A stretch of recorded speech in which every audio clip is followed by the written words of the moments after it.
identify, protect, and then help even create, substantial investable assets.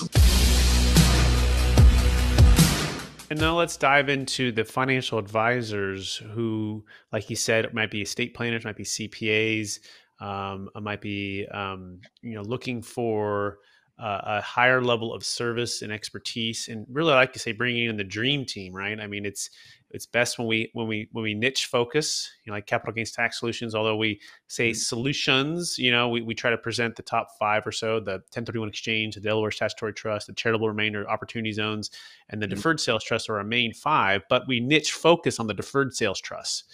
And so, would you walk through, if a financial advisor is listening to this for the first time, just how you're able to really help them?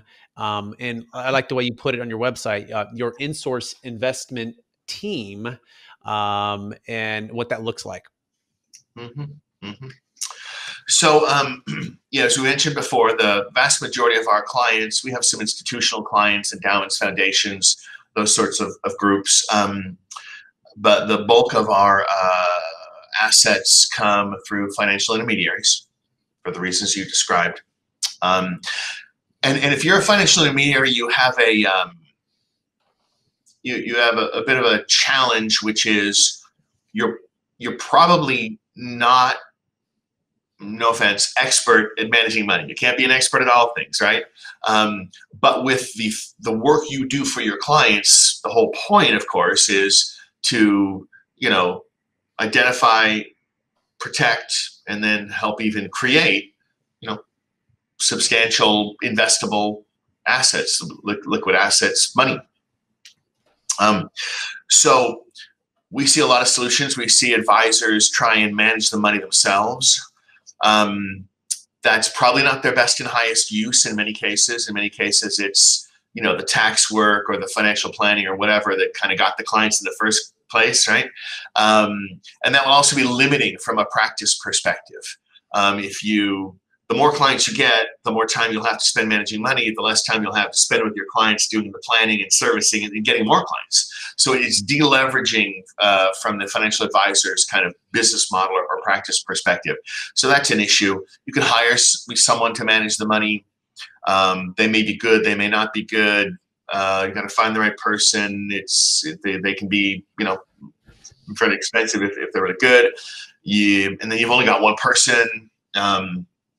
They might leave, they might not, who knows? You can, begin to hire a team of money managers yourself. Now you're starting to be a money manager. That's a different business model. It's expensive. There's a lot of research and hiring the right kinds of people. These tend to be reasonably highly compensated people in the grand scheme of things.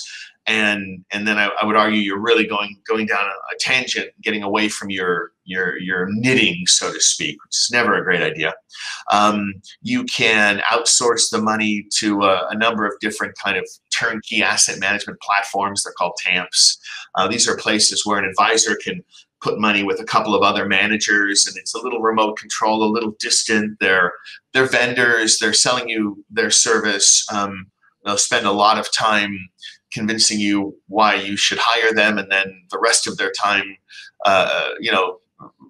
working, making sure that they don't get fired. So it's not always the best kind of solution.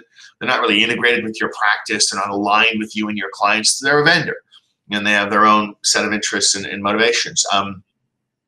You can take a next step, which we call bringing in more of an outsourced CIO. Some clients, when they look to work with a financial advisor, they think of that person as being their CFO, right? This will be my chief financial officer, someone who will help me handle a range of different issues and bring in experts as and when needed. I think that's a good model. Outsourced CIOs are a more, in our opinion, elevated, and more evolved, more advanced kind of solution. You need to start to have some pretty significant assets for that to make sense. You do get a higher degree of alignment. You get more of a feel of like, we're in a partnership here, and there'd be more services and capabilities available. What we've done is moving through that kind of, providing investment models and providing an outsourced CIO service, the real pull, the gravity, if you will, has been to this idea of an insourced investment team. So that means we have a relatively few number of larger financial intermediaries as clients, but we do much, much more. We are their investment department. We just happen to sit in a different place, like you and I are now, and everybody's more comfortable with. All we do is manage money and all the things surrounding it.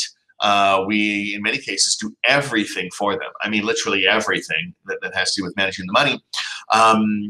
And we also help them grow their business. We will be on phone calls with, current clients, prospective clients, or in many cases, other advisors they might be recruiting and bringing into their practice to grow their practice. So it's a different, it's a more engaged, a deeper, broader level of engagement. It's like having your own investment team. You just don't have to pay for all of it, as long as you're okay with us having some other clients that we do, ostensibly the same thing for. But we make sure that there's geographic and other diversification, so our clients aren't, across the street from each other. Beautiful. Thank you for sharing that.